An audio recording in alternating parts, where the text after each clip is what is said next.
foli kɛ an lamɛnbagaw ni minnu sɔgɔlen bɛ an ka kunnafoni siraw la ni waatiw na bɛɛ lajɛlen ye k'a fɔ aw ɲɛna nin ye Mali kura kunnafoniw kɛnɛ sigikan ye ka bɔ studio 53 kɔnɔna la VOA soba kɔnɔ Washington DC bi jumadonya juillet kalo tile 12 san 2024 kunnafoni kumabaw filɛ nin ye ninnu ye. Niger kunu kasoden caman jatigɛ walew bɛ minnu cɛla bolila ka bɔ kutukale kasobon lakananenba kɔnɔna na a waleya kɛra sababu ye u ye dugu bila lakana kɔlɔsiliw kɔnɔ min bɛ wele ko couvre-feu nanzarakan na. Senegal jamanakuntigi kɔrɔ Macky Sall ka politikikuluw ye lagosilikanw kɛ ka ɲɛsin fanga kura mɔgɔw ma ka kɛɲɛ ni u ka taabolow ye. Alamisa wula fɛ Alliance pour la République APR ne a sigira Macky Sall fɛ ye kunnafoni sɛbɛnw labila min kɔnɔ u bɛ kan ka haminaw jira ka kɛɲɛ ni fanga kura ka waleya dɔw ye minnu bɛ kan ka sigana ani danayabaliya bila jamanadenw na. Président Diomaye Faye bɛ labɛn na ka bɔ ka sarankani kɛ. Kasoladenw bolila ka bɔ Kuntukale kaso lakanalenba kɔnɔna la Tilaberi mara la ka kama sɔrɔ kasoladenw olu ka murutili dɔ senfɛ sigida la kunnafonidilaw ka fɔ la dansagokɛlaw jugubaw de tun bɛ u cɛla bolibaga ninnu cɛla ayiwa Alpha ka VOA Bambara ka lasilikɛla bɛ ɲɛfɔli kɛ an ye a kan. Marabagaw ma lasilikɛ fɔlɔ kasoden bolilenw kan nka bɛɛ b'a dɔn ko Kutukale maa minɛlenw caman ye mɔgɔfaga walew kɛ ka tɛmɛ. Min lakalila Niger kunnafoni di sɛbɛnw fɛ ni wagati in na o de ye ko kunu tilegan fɛ kasodenw balila ka muruti u ka so kɔnɔ n'a bɛ fɔ mutinerie marifacikanw mɛnna a yɔrɔ fan fɛ yanni kasodenw dɔw ka boli a ma dɔn fɔlɔ maa hakɛya minnu ye u yɛrɛ ta mankan in senfɛ nka min kɔni carila o de ye kɔnɔko minisiri ye boli in sɛbɛntiya guvɛrnɛrw ani prefew yɔrɔ laseli sɛbɛn dɔ kɔnɔ kunu a ko ka dugutigiw fana kunnafoni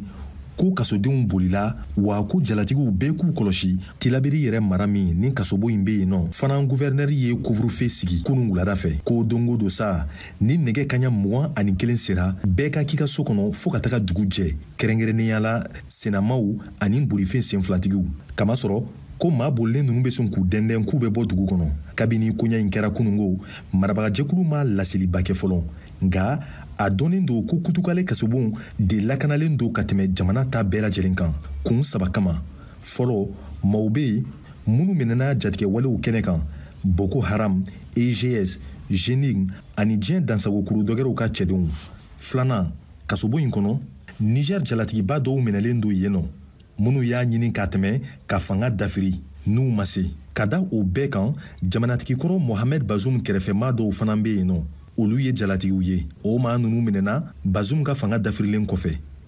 o bɛɛ de kama Niger marabagakuraw kɛlen do ka wulikajɔ sugu bɛɛ kɛ walasa kasoden minnu bolila u ka se ka ye joona ni ka segin n'u ye hakilina jiginna nin tɛ mankan fɔlɔ ye ka Kutukale kasobon sɛgɛrɛ san tɛmɛlenw na wagati caman jatigɛ walekɛlaw y'a ɲini ka yɔrɔ in dakari walasa k'u ka cɛdenw labɔ nka u ma se Kutukale kasobon bɛ marala ni o ye Tilaberi ye bingani walew caman bi kɛ yɔrɔ min kilomɛtiri 50 ɲɔgɔn bɔɲango bɛ ani Ɲame cɛ Alpha ka VOA Bambara tɔgɔ la.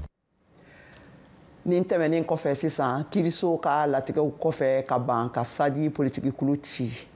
mɛ kalo tile 20 tɛmɛnen ninnu na ni a tun ka kan ka sɛbɛntiya juillet kalo tile 11 ninnu na min ma se ka latigɛ fɔlɔ Dr Mariko ka politikikulu tɔndenw ye u kan labɔ Kiriso ma ka jaabi ɲini u fɛ nango Amadu Mariko kulu ni ɲɛmɔgɔ dankan ale ye kumakanw di Mariam Kuyate VOA Bambara ka laselikɛla ma ka bɔ Bamakɔ. Folibaw ye n ka folibaw filɛbaga bɛɛ lajɛlen parti Sadi ka délibéré kun ye kunu ye délibéré min kun don parti Sadi kun ye plainte kɛ gouvernement kan k'a yira k'a fɔ gouvernement ye baara min kɛ ka parti politique suspend ko sariya tɛ donc o baara kɔnɔna la sisan parti Sadi ye plainte kɛ an ka avocat kun ye maître Mariam Jawara ye maître Mariam Jawara ye document dɔ don waati min na donc an welela cour la donc ka débat ni fɛnw kɛ avocat y'a ka sɛbɛnniw kɛ sɛbɛnniw bannen kɔ donc o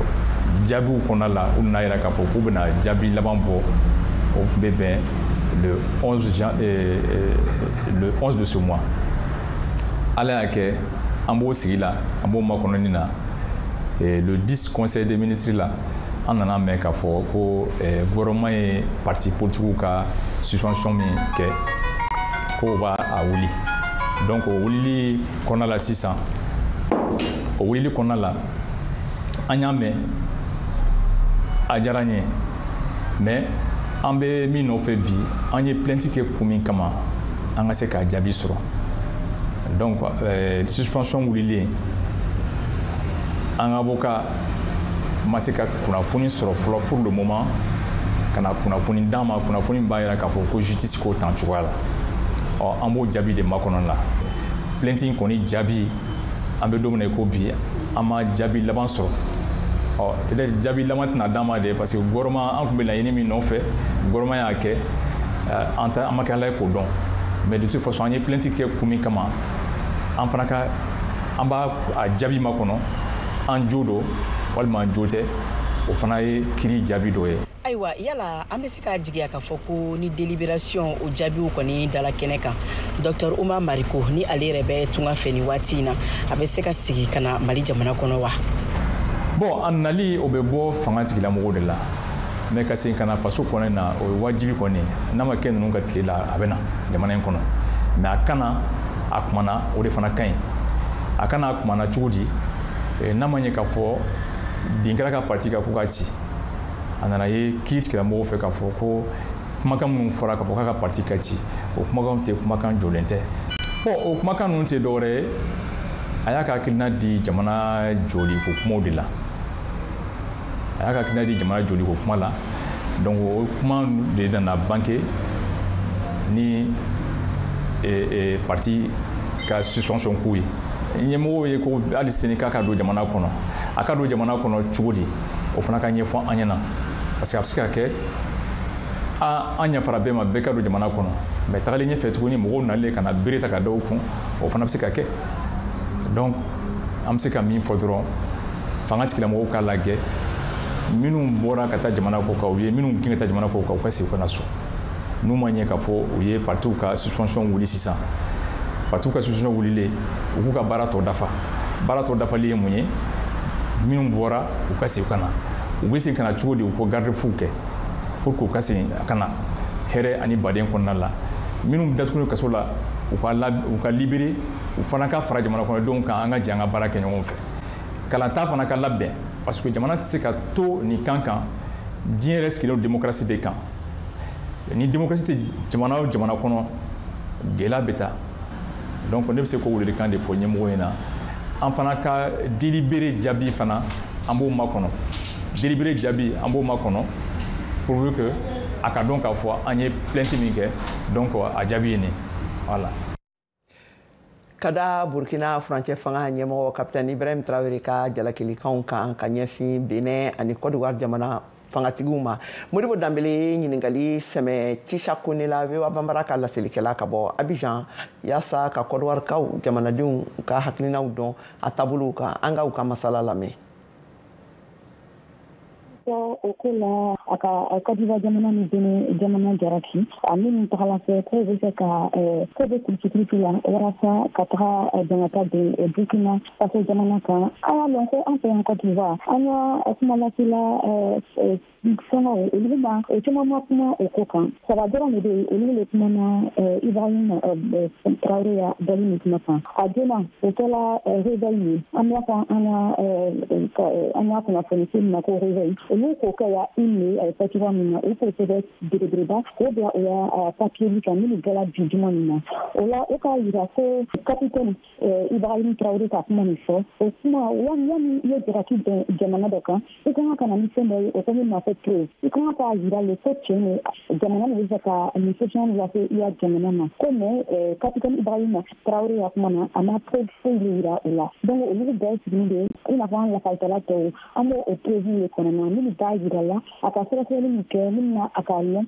ko Côte d'Ivoire jamana de politiki la ni dɛmɛdɛn na o walasa ka taa jangata de Burkina Faso jamana kan ka bɔ réveil la le nouveau réveil la a y'a lɔn fana ni ko patriote minnu bɛ ale dɛrɛmi bɛ an ka jamana fangamaw de la ka ɲɛ olu fana ni kumana o ko kan olu k'a yira le ko capitaine Ibrahim Traoré ya kuma nin ko tiɲɛ ko kuma t'a la olu yɛrɛ ma ɲɛɲini kɛ parce que olu ko k'olu ya sɛgɛsɛgɛliw k'a yira ko kuma nin sera ko tiɲɛ Tala. Donc, comme le capitaine Kamike, Côte d'Ivoire de Amourouli. Cabo, n'importe très patriote placement, mais passé quotidien d'Abidjan. Et nous, on a c'est différent. C'est un matala. Kabula, et nous, on a fait la série qu'on a, et nous, on a fait au Caïra, et Côte d'Ivoire, Jamana, les Bénina, mais Burkina, Jamana. Donc, que c'est là, et bien, en université là, de menace familiale. Et moi, Côte d'Ivoire, fanga sinamato no opposition olu ye munde fo capitaine Ibrahim Traoré Kani jalakili kanu nuna opposition ole quotidien et d'Abidjan ole famani ko opéré so sabula ole ya kuma ole ka ira ko ye la kalsala ole ina fo capitaine Ibrahim Traoré Kani ka mana akoye na tawla arena sebelu ira na mini ba fo la mini kate ale ko Côte d'Ivoire demana de tendena donc ole famani ko la ole la ole ko le prévu le kono non je faut chercher ça il est capable de faire et là je raite même le de mini ko la mais ali de karama blakanda muye Côte d'Ivoire jamana don yere ka kolosili la anika dasumusumu senfe ani barola Côte d'Ivoire jamana don ye u fana hakila munde ye ni koyanka Côte d'Ivoire jamana don ele ko na pla donc comment Nicolas question que Natala parce que il fait Côte d'Ivoire va réunir donc après qu'on a pas de jamana over temps pour premier grand on est parti nous Côte d'Ivoire ni Burkina Faso ani que jamana de na ko Mali ani Niger aussi manu mécanique donc après la ko ebe benina ete qui là jamana de sangere makani et totalement on c'est que capitaine Ibrahim Traoré Kanife c'est que Akaya avait une opération. C'est que Gabriela de Romine Bazia, pas de mine pour la fête. Sinon, moi, c'est qu'à ouvrir qu'à Jamanada, qui a mené, qu'à Diraki de Kanté, qu'à faire Gabriela Tibro. Donc, au niveau de la jeunesse, il a fallu se mettre dans le canal. Il y a un camion qui a de la jeunesse. Jamana, Jamana,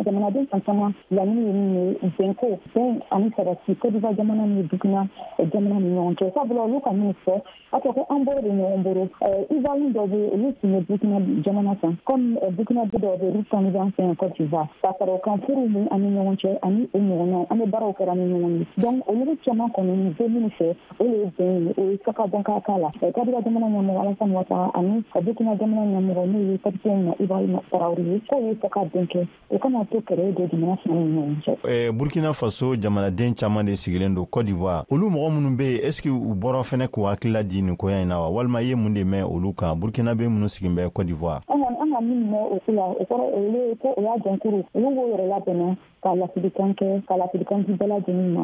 o kala kala o na national na tawa o na la fidikanke olu ko ni ina kanka intinambin sakatene olu wala ni beni donc o ka yira ko ya nyamo ka yira ko bugina de ni ko diwa jimana kan o kana tira o kana kesa kuma uta o yeto yi ko ta so ni jimana nyamo o bolo nyombo o kuma no yala ko fle ni oko sabasila kama olu ko ka lero mita wara saka oko dabla bukina jamana ni ko diwa jamana ke olu kana na o lero dafa tisha kone anga fuli biye kabi Côte d'Ivoire ani yantuma ni dokun amba fo demukana amena kuma Mali senantolon o gɛlɛyaw kan tiɲɛna Mali senantolon ye gɛlɛya caman sɔrɔ ni san 10 laban ninnu na ka taa FEMA foot n'o ye senantolon jamakulu ye ani Aigle national olu ka degekɛla o bɔlen a ka baara la aw hakilina ye mun ye mun de bɛ ka Mali senantolantan o basigibaliya kosɛbɛ mun de kan ka kɛ o gɛlɛyaw la ayiwa minnu b'a fɛ k'u da don an ka jumadon n'o ye juillet kalo o tile 12 jamukan na a y'a tulo sɔgɔ VOA Afrique an b'a fɔ kɛnɛ kan ayiwa nin baro duman nin a kana fɔ kɔ dɛ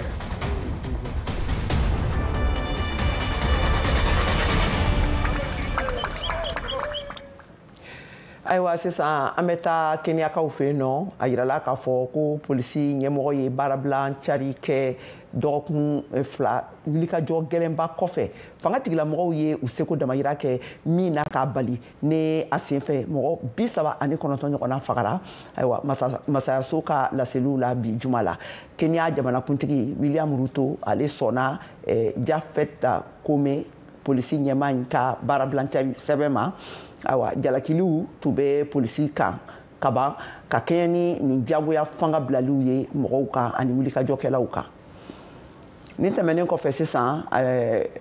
bi kunu alamisa la wula fɛ a yirala k'a fɔ Alliance pour la République APR ne a sigira jamanakuntigi kɔrɔ Sénégal jamanakuntigi kɔrɔ Macky Sall fɛ ye kunnafoni sɛbɛnw labila min kɔnɔ u bɛ u ka hamina jira ka kɛɲɛ ni fangatigi kuraw ka waleya dɔw ye minnu bɛ kan ka sigana don ani ka danayabaliya bila jamanadenw hakilinaw la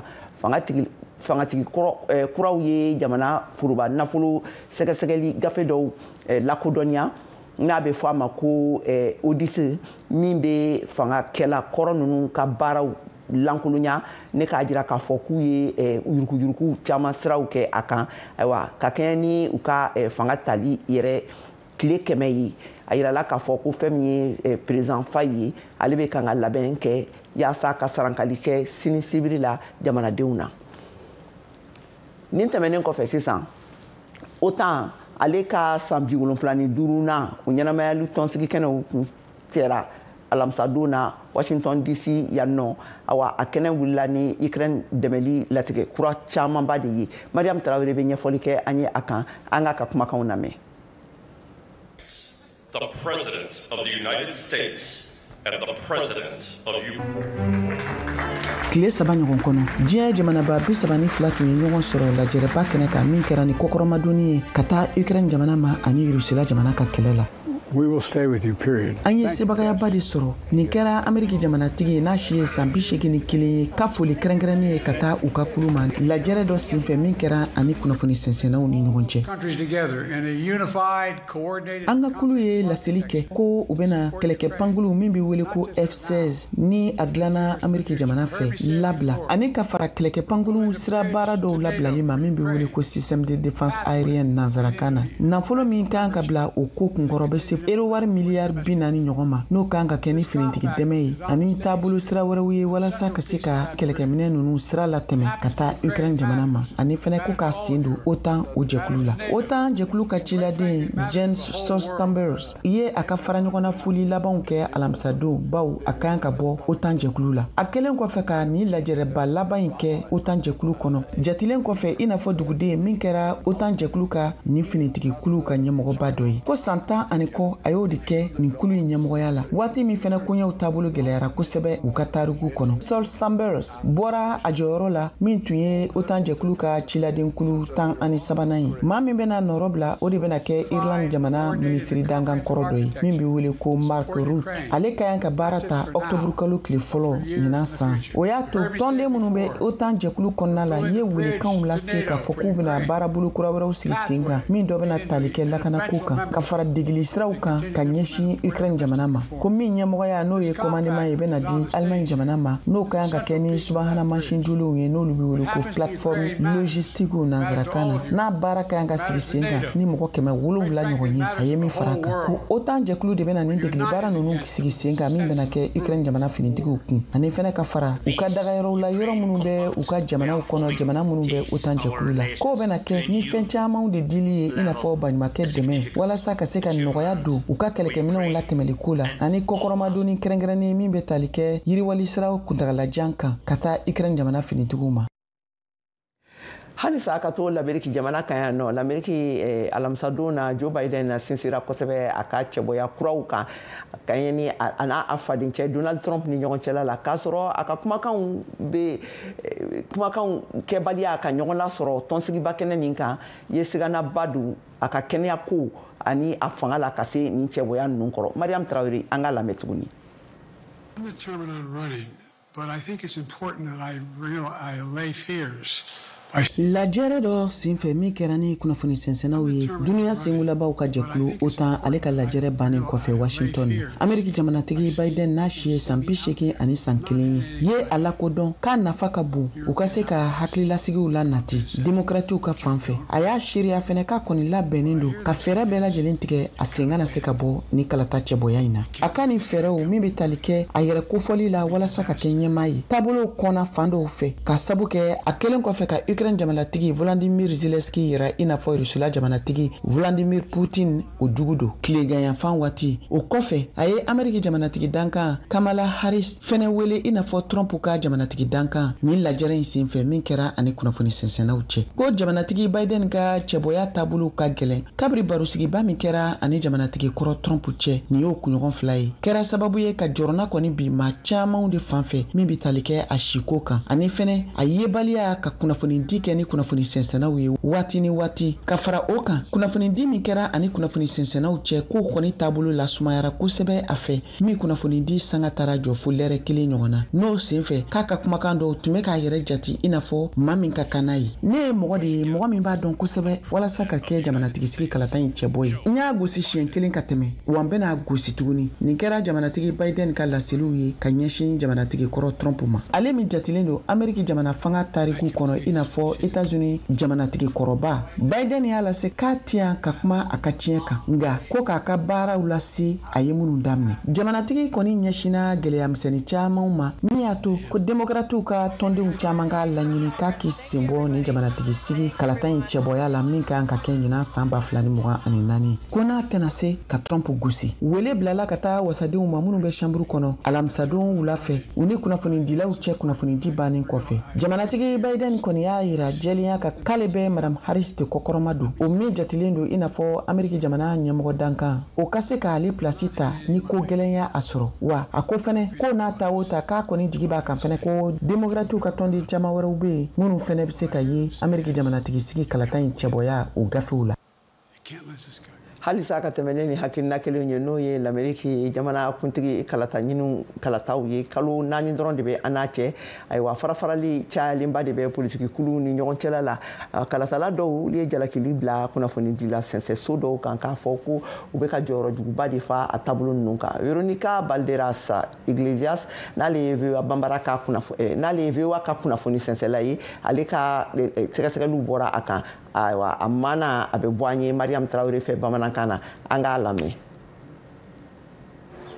Amerika kalatalaw ko siga foshi tala ko Etats-Unis jamana bena nyeshi tabulo chama de makako jamana tigisigi kalatanye min kan ka ke November kalo nato. I think this is ne miribala ko Amerika jamana madilika klakla kasini chugoya ima mba fe kaminfo odi ko mogodo be ulu tise ali ku sendo kuma nyogonyala ale kan tali ingénierie ako ne hakilla politiki ko farafarali munu be sena anga kunafoni diso kan odi be ka geleyayi kunafoni diso chama de be munu ga hakilina utikili o kama ikan ki shonike kuma ukan ikulobe dunu dasmusumuli do ya ira samba flani mugani saba ko Etats-Unis jamana dun katabolo nyeshine do kunafoni lameli ma kunafoni distra ufe kunafoni munu be ka dansi beje fangala no be ka kesababu ye ka farafarali do politiki ko nasra ufe ani ku fanga dogoya. When you read the news, like you can just tell, or like the people that are giving it to you, you can just tell by like the wording that they use that they're trying to get you to think like one way or the other. Justin Oven Kafola ale mi ye cakɛda ɲɛmɔgɔ ye yɔrɔ min bi wele ko Bacon Center of Tennessee marala ni jɛkulu min ka baara bɛnnen do politiki labilali ma bɛɛ da kan ani fɛnɛ ka fara sɔrɔ yiriwali siraw kan sugu kɔnɔnaw ko kunnafonidisow nɔ tɛ hakilina farafarali la min bɛ senna ni waati in na. It's clicks, right? Hakilina kelen de do o tɛ wa a bɛɛ de i b'a dɔn ɲɛ minnu bɛ filɛli kɛ ka taa kunnafoni di gafew kan ni o ye article de presse ye nanzarakan na ani ka fara o ɲɔgɔnna wɛrɛw kan a dabɔkun de ye ka mɔgɔw dusu la kalaya ka taa fan fɛ k'u ka taabolow kɛrɛnkɛrɛn min bɛ tali kɛ u ka hakilinaw kun kan ani u bɛ min fɔ bawo o de bɛ se ka mɔgɔ caman dusu min ka taa u ka fan fɛ a caman de bɛ yen minnu bɛ kunnafoni di so ani bɔlɔlɔ siraw la gosi ka kɛ n'u ka hakilina la senni ye ka taa politigiko fan fɛ mɔgɔ caman de fɛnɛ bɛ kuma k'u ka hakilinaw di ne bolo o fɛnɛ bɛ se ka kɛ kow ye min bɛ fitinɛ nati nga laadala kunnafoni so sira minnu sigilen don ani ka fara bɔlɔlɔ siraw kan olu fɛnɛ bɛ se ka na ni farafarali ye ko ɲɛɲinina jolenw minnu bɛ wele ko expert kɔni caman y'a sɛbɛntiya k'a fɔ k'o tɛ se ka k'a kun dɔ ye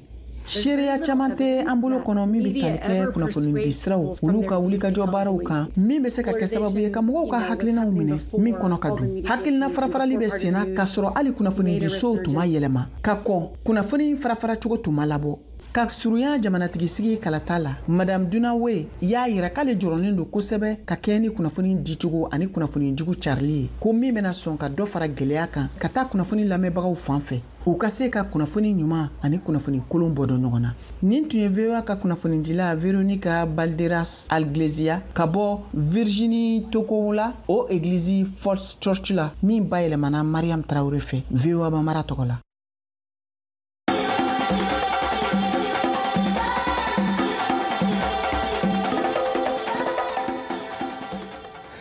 An ka farikolo ɲɛnajɛ kunnafoniw lamɛn Siaka Traoré fɛ. Jeux olympiques Paris bafɛn mɔgɔ nani labɛnnu bɛ senna Mali fanfɛ senatɔlɔntana minnu si ma tɛmɛ san 23 kan olu ko don olu degeli karamɔgɔ Aluba Dara Diallo y'a yira ko ye degeli caman kɛ an ka lamɛn. On t'a pas passé parce que j'ai dit rien travail physique dans phase joueur maintenant en difficulté car les joueurs maintenant vacances la kosɛbɛ dɔ ye un mois kɛ dɔ ye un mois et demi kɛ dɔ bɛ depuis mois de mai on ma ballon temps donc an ye travail physique kɛ avec les prédateurs là qui sont là. Donc ils ont envie quand même d'aller vraiment chercher quelque chose. Donc vraiment hakilina kelen b'u la dɔrɔn ka fɛn dɔ ɲini dɔrɔn jamana ye quoi. Aluba Dara Diallo y'a yira ko internet tagabolo ka ɲi kosɛbɛ kosɛbɛ kabalakaw fɛ yen. N'a ka den bɛ invité an bɛ dumuni kɛ sisan n'a ka den bɛ invité i bɛ an dayɔrɔ lajɛ. Je pense qu'on est bien logé. Ok. Très bien logé. Laɲini. Ka médaille dɔrɔn ne nana ni médaille ni an kun bɛ a tɛ jɛ yan an b'o dɔrɔn nani. Samalidenw b'a fɔ ko ɲɛji ka cɛ. Ouais, a ka d'an ye a ka d'an ye a ka d'an ye vraiment an bɛ danna an bɛ wuli n'a ye mais i b'a dɔn ballon tan de don a ka d'an ye c'est pour ça que an bɛ ka fɛn bɛɛ kɛ on est en train de travailler. Jeux olympiques bɛ daminɛ ni juillet kalo in tile 16 nata Faransikaw fɛ VOA Bamara tɔgɔ la Bamakɔ Siaka Traoré ka laseli don. Ayiwa a y'a faamuya k'a fɔ an lamɛnbagaw n bɛna dansigi kɛ an ka bi jɛmukan na aw bɛ kunnafoni ninnu sɔrɔ an ka bɔlɔlɔ sirabaw kan n'o ye www.voabambara.com an bɛ sɔrɔ fɛnɛ an ka pagew kan réseaux sociaux kan n'o YouTube, Facebook, Instagram ani page wɛrɛw kan awa ka fɔ aw ɲɛna nin bɛ na an ka dɔgɔkun kunnafoniw kun cɛ awa ka kanbɛn da aw ye ka aw fo aw ka kulomajɔ la nin tun ye Keyatu Traoré kumakan ye Malikura kɛnɛ kan a k'an bɛn dɔgɔkun wɛrɛ.